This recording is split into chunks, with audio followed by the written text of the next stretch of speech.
Mountains are among the grandest features of Earth's landscapes. What lies beneath their surface has been an impenetrable mystery until the invention of modern technology. The Quran, however, gave us guidance on this over a millennium ago. Have we not made the earth a bed, and the mountains as pegs? Here mountains, al-Jibal, are described as pegs.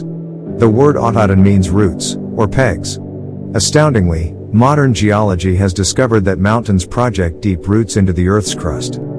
One geology textbook tells us, beneath a mountain range, where the crust is thickest, a deep root projects into the mantle and provides buoyancy. Understanding Earth, Grotzinger, and Jordan.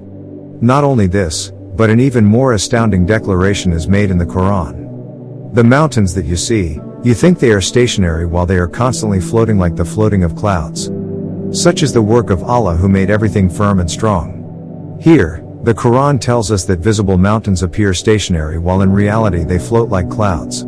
There are only two ways in which this can be true. Either the entire earth is rotating, causing the mountains to float in space, or mountain ranges are somehow floating on top of the earth.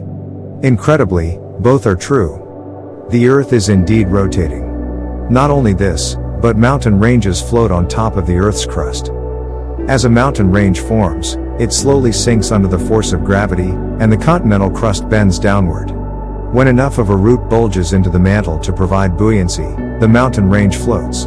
Understanding Earth, Grotzinger, and Jordan. This is clear evidence for the truth of the Prophet Muhammad, peace be upon him. Like, subscribe and hit the bell icon if you wish to see videos like these in future.